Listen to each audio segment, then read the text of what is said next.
Freedom's the answer. What's the question? You're listening to Ernest Hancock.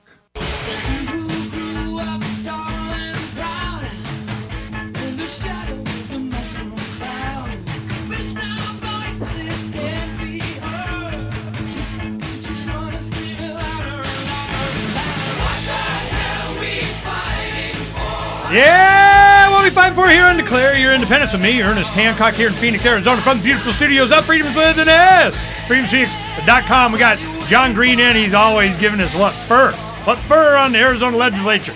Well, you know, I've been doing this a while, man. A lot of you guys, you go a few cycles in the legislature and you know what to look for, and you don't get all involved in the ouch, quit it crap, and you can just see what is going on. What's the trend? What did they actually pass?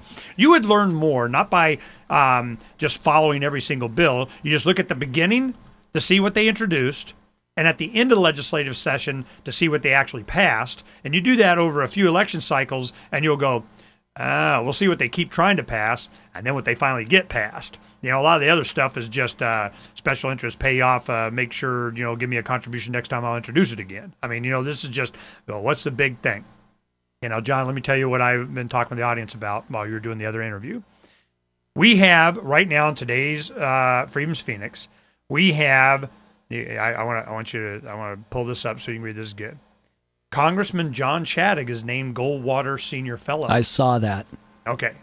Now, pray tell, what does that mean? You know, I've been trying to figure that out, but he was for the first bank bailout, right? He was for the $790 billion. No, he brought it back. He's the one that brought it back. It was killed, and he brought it back. It's unbelievable. And why Goldwater would even want him, why he feels so compelled to need to be on the Goldwater board, I don't know. He says he doesn't want to be in politics again because of his heart, right, and of his health.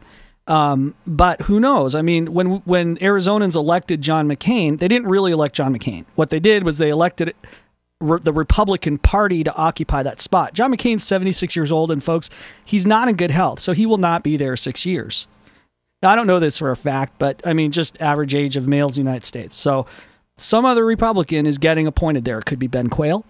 It could be John Shadegg. It could be whoever the Arizona Republican Party wants to appoint there, because Governor Brewer will approve it. Okay. Now, this is where you and I disagree, all right? It's not who the Arizona Republican Party wants.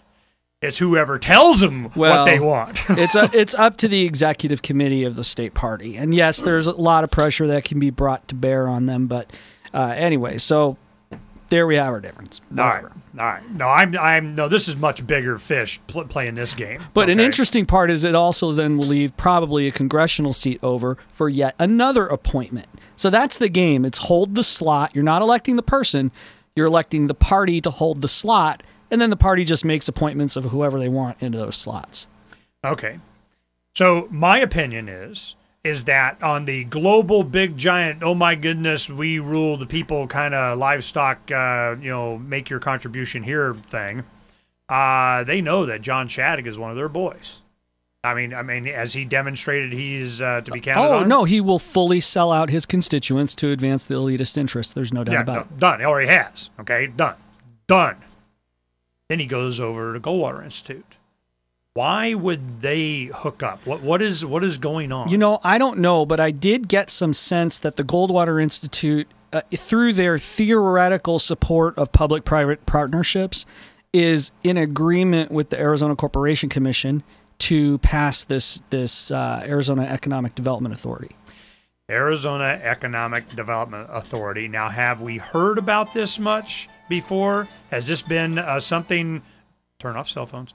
Have we known about this from anywhere else? Has this been where did this come from? Who wrote this thing? What's the impetus for this? It's been coming in pieces. So, but they've been flying under the radar. It has been in the Arizona Republic. It has been in the Capital Times, for example. But what they first did was they defunded the Arizona Department of Commerce. So basically, the Department of Commerce is gone. There's a skeleton crew left over, and if you read the jobs bill, which maybe we'll talk about in a little bit, it's the weirdest thing. Department of Commerce is now going to be there only for some data exchange between the state and the IRS and some other federal agencies. The rest of the Department of Commerce people have been laid off or moved to other places, including doubling the size of the governor's Office of Strategic Planning and Budgeting, where 17 people from the Department of Commerce are moving over to that governor's office. So they're doubling the size of the Office of Strategic Planning and Budgeting with the Department of Commerce people. So Department of Commerce is gone. They've defunded it. That was executive order. Now they have to refund the new structure of what will replace the Arizona Department of Commerce. That's the Economic Development Authority. All right. So a public-private partnership. I want to give you some. I don't know if you know this. I share some history with you. What my interaction with Arizona Department of Commerce was. In 1990, I was offered a job. Okay, now this is why. When I was helping my father's company, that's one thing I did. I keep talking about Alcan Traveler, my father's company, and all that kind of stuff. Well, I started, as we're moving and everything, I'm getting all the documentation. We're scanning in all the pictures and the brochures and that, so you kind of know what we were talking about. Well, there was another company called Lewis Electric that he was a brilliant older gentleman, and it was his son that I was working with. He's the person that came up with three-phase power and the converter and all kind of, he's a big inventor, a lot of an electrical field. And we started working with the Arizona Department of Commerce. I didn't know that it was brand new. They had just done this thing. Well, when Evan Meekum, remember him, he all the racial stuff about him, and it was because he was not for the man. I mean, he was a little bit more rebel, and he had his own problems, but you go up against the elite and the established structure here, they come after you. Well, one of the things that he did during that time, there was the Arizona Department of Commerce that they created, and in 91, we got my father's a manufacturer. We're going to export. This is like good, right? This is what you guys want. Give me what's the information and so on. We'll go fill out the forms and such. But when we did that, they created a book that they give to the legislature, and they said, look at all these people that were helping and exporters in America, in Arizona and all that kind of stuff. And you look at the book, and I started calling the people and seeing what help they got and everything. The only help they got is when they went and requested information and filled out the form and let them know that they were there. They got printed in the book. So I'm going, wow, what liars. So they created this, and they opened up a Taiwan office. You remember that? They opened up a Taiwan office. And I'm like, a Taiwan office? What has Arizona got a Taiwan office for? Raytheon. Oh, is that what it was? And he had a Mexico office. Well, remember, Jesus Chuy Higuera, was one of the...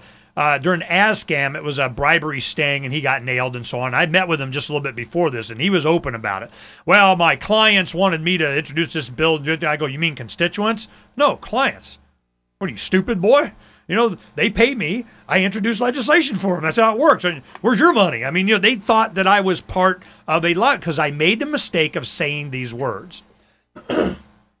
It was Cherie Foster, which was the front babe, of the Arizona Chamber of Commerce. And it's a long story, but the bottom line came down to this. I'm just looking for information. I'm a young 28, 29-year-old kid that could wear a tie. I didn't know what the heck was going on. And I said, look, I have the support of these other exporters that want this information because I've been in contact with them. We're going to export. Now let's get the information. Let's rock and roll. When you say I have the support of, they think you're a special interest lobbyist. You got money to sling around. So that was her job. She was like, hey, well, come on in. We're going to get you some meetings. They set me a meeting with who was the chairman of the Commerce Committee, which was Jesus Chuy Higuera, which wound up later find out to be a scumbag. Well, I knew that right off. But, this is my first experience with legislators. I'm going, wow, man, you're a legislator? It's a minimum job requirement. So what happened was, I could see how they used the Department of Commerce to create a free office for their friends wherever they wanted to open them.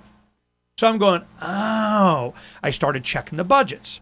When I'm talking to different legislators and congressmen and so on, I would get feeds of ask this question in your Freedom of Information request. I didn't even know what I was asking. I need the report of the whatever. So I did that. Tara Fuchs, I remember her name. She was worked for the new Arizona Department of Commerce, called me in. Oh, please don't. We work so hard. And she started crying. And I'm like, what the heck? I just wanted the budget, expenditures of the yada, yada, yada. But they knew what that meant. I got a call from the Arizona Attorney General's office. I remember his name was White. He was Assistant Attorney General.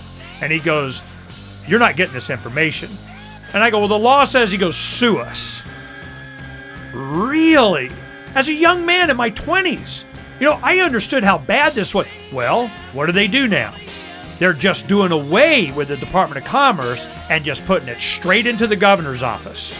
And there's a line that goes from at least the late 80s under the Daddy Bush administration and Robert Mosbacher, that was Secretary of Commerce, and then that goes straight from there to where we are now. And I know who you are.